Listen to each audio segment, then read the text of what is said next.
فرمایا کہ ورأى المجرمون النار، اور مجرم لوگ دوزخ کو دیکھیں گے، فظنوا انہم مواقعوها، تو اس وقت یقین کر لیں گے کہ ہمیں اس میں گرنا ہے، اس جہنم میں ہمیں گرنا ہے، ولم یجدوا عنہا مصرفا، اور اس سے پھرنے کی کوئی جگہ نہ پائیں گے۔ اس دن ان کی پکڑ ہو جائے گی۔ آج شیطان بھاگ جاتا، آج شیطان ہتھے نہیں چڑھتا، آج شیطان ادھر ادھر نکل جاتا، کیونکہ دنیا کی زندگی میں اس کو چھوٹ دی ہوئی ہے، لیکن قیامت کے دن اس کی پکڑ ہو جائے گی، پھر اس کو بھی سزا ملے گی۔ اور ابلیس کا کام کیا ہے؟ ابلیس کا کام عزیزان محترم یہ ہے کہ ہم کو بہکانا اور ہم کو رب سے دور کر دینا، اس کا اصل مقصد یہ ہے۔ تو اس کے حوالے سے بڑی حکایتیں بھی موجود ہیں، بڑی باتیں بھی علماء نے لکھی ہیں۔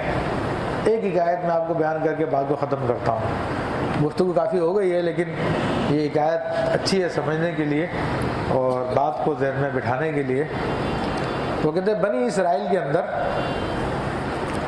ایک بہت نیک آدمی تھا، بہت عبادت گزار تھا، دن میں روزے رکھتا تھا، رات کو اللہ تعالیٰ کی عبادتیں کرتا تھا، اور کتنے سالوں سے اس کا یہی معمول تھا۔ تو اس علاقے کے اندر کچھ جوان تھے، انہوں نے جہاد پہ جانے کا ارادہ کیا، تو ان کی ایک جوان بہن تھی، تو کہنے لگے کہ ہم سب کے سب جب جہاد پہ جا رہے ہیں تو اپنی بہن کو کہاں چھوڑ کے جائیں، یہ جوان لڑکی ہے۔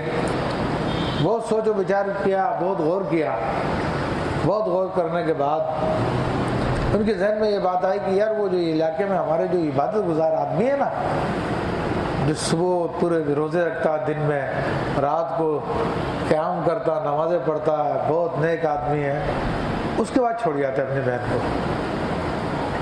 تو اس نے انکار کیا، لیکن انہوں نے بڑا اصرار کیا، تو انہوں نے کہا ٹھیک ہے، پھر اس کو میرے مکان میں نہیں، اس کا مکان سامنے بنا دو، وہاں پہ یہ رہے گی، یہ معاملہ ہے۔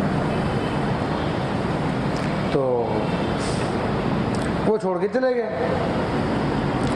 اب وہ کھانے پینے کا انتظام ہوتا تھا، یہ کر دیا کرتا تھا، لڑکی کو گھر میں سب کچھ سامان مل جاتا تھا۔ پھر ایک دفعہ شیطان نے اس کے دل میں خیال ڈالا کہ یار وہ بھی انسان ہے، وہ اکیلی رہتے رہتے بور ہو جائے گی، اور کس طرح تم ظالمانہ تمہیں رویہ رکھا ہوا اس کے ساتھ، یہ تو تمہیں نہیں کرنا چاہیے نا، انسانیت تو ایسی نہیں ہوتی ہے۔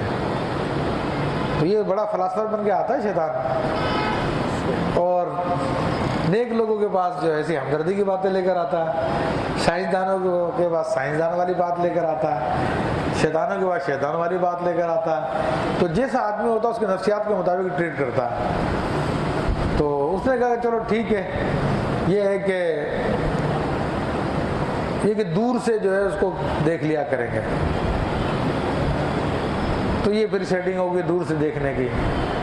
پھر ابلیس نے تھوڑے عرصے کے بعد پھر اور اس کو ذرا پمپ کیا کہ یہ کون سی بے رخی کی بات ہے، کیسی عجیب بات ہے، ایک انسان ہے جب اس سے کوئی بات نہیں کرے تو نفسیاتی مریض ہو جاتا ہے، یہ ہو جاتا ہے، وہ ہو جاتا ہے، اس قسم کی باتیں ڈالی، تو دور دور سے باتیں کرنا شروع کر دی۔ بہرحال ابلیس نے اس کو پورا گھمایا، یہاں تک کہ دونوں نے پھر زنا کر ڈالا۔ زنا کرنے کے بعد وہ عورت حاملہ ہو گئی اور اس کو پھر بچے کی ولادت ہو گئی، بلکہ حاملہ ہو گئی۔ اب اس نے بولا کہ میں کیا کروں، میں تو بڑا پارسا آدمی ہوں، میں تو بڑا نیک آدمی ہوں، اور اس کے بھائیوں نے تو مجھ پہ اعتماد کیا تھا، اب وہ آئیں گے اور دیکھیں گے کہ بھائی اس کو تو بچہ بھی پیدا ہو گیا، تو پھر میری تو ساری عزت چلی جائے گی، میری نیک نامی ختم ہو جائے گی، میں بدنام ہو کے رہ جاؤں گا، اب میں کیا کروں۔ تو ابلیس آیا، اس کے دماغ میں وسوسہ ڈالا، بہترین اس کا راستہ یہ ہے کہ اس کو قتل کرو، قتل کرنے کے بعد اس کو اسی گھر میں گڑا کھود کے دبا دو، جب بھائی آئیں گے تو کہ ذرا پتہ نہیں کہاں چلی گئی، یہ ٹھیک ہے۔ تو اب اس نیکوکار آدمی نے ابلیس کے مشورے پہ عمل کیا، اور ابلیس سامنے تو نہیں آتا، وہی سون ڈالتا ہے، سون ڈال کے مشورے ڈال دیتا ہے، تو اس کو قتل کر کے زمین میں دفن کر دیا۔ اب پھر کچھ عرصے کے بعد جب اس کے بھائی آیا ہے، انہوں نے پوچھا تو انہوں نے کہا کہ بھائی ایسی بات تھی، وہ تو کہیں چلی گئی۔ اب دیکھیں ابلیس کا کام تو چونکہ انسان کو برباد کرنا، تباہ کرنا، تو بھائیوں نے صبر کر لیا، لیکن ایک بھائی کے خواب میں آ کے ابلیس نے بتایا کہ نہیں بھائی معاملہ یہ نہیں ہے، تمہاری بہن کو اس نے قتل کر کے جو یہاں پہ دفن کر دیا۔ اس کو جب اس نے کہا، اس نے بھائیوں سے ذکر کیا، اس نے کہا یار چلو دیکھ لیتے ہیں، تمہیں خواب آیا اچانک، کوئی نہ کوئی بات تو ہے۔ جا کے انہوں نے جب کھدائی کی، کھدائی کرنے کے بعد نکالا تو واقعی ہڈیاں نکل آئی، سارا کا سارا معاملہ کھل گیا۔ اب یہ پکڑا گیا عبادت گزار۔ اب شیطان کہاں تک گمراہ کرتا ہے، یہ دیکھو، یہ عبادت گزار پکڑا گیا، پھانسی کی سزا مقرر کر دی گئی، بلکہ قتل کی سزا مقرر کر دی گئی۔ اب اس کا آخری وقت ہے اور یہ مرنے کے لیے تیار ہے۔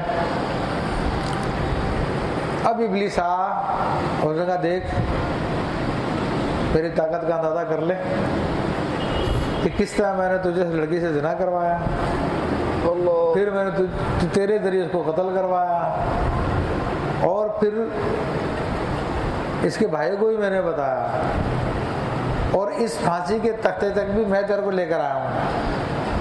اب تو میری طاقت کا اندازہ کر لے، تیرے بچنے کے لیے ایک ہی راستہ ہے، تو مجھے سجدہ کر لے تو میں تجھے بچا دوں گا۔ اللہ اکبر اللہ۔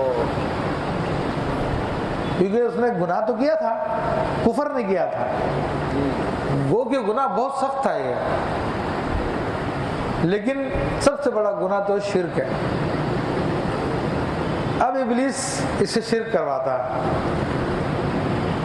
تو اس نے اس کو گارنٹی دی، دیکھ تو مجھے سجدہ کر لے گا تو میں تجھے بچا دوں گا۔ تو اس نے کہا ٹھیک ہے، اس نے سجدہ کیا اس کو، اتنے ابلیس بھاگ گیا وہاں سے، اور جب یہ جھکا ادھر جلاد کی تلوار آئی، اس کی گردن اڑا کے رکھ دی۔ تو ابلیس نے اس کو کفر میں مبتلا کر کے اس کو ختم کر دیا۔ تو ہمارے ساتھ بھی ابلیس یہی کرتا ہے، تو اللہ تعالیٰ ہم سب کو بچائے۔ اسے بچنے کا راستہ وہی ہے جو اللہ کا ذکر ہے، اور ذکر کرنے والوں کے ساتھ رہے انسان تو اللہ تعالیٰ بچا لیتا ہے اپنے ذکر کی برکت سے۔ اللہ تعالیٰ ہم سب کو اس کے شر سے محفوظ فرمائے، آمین بجاہ النبی الامین۔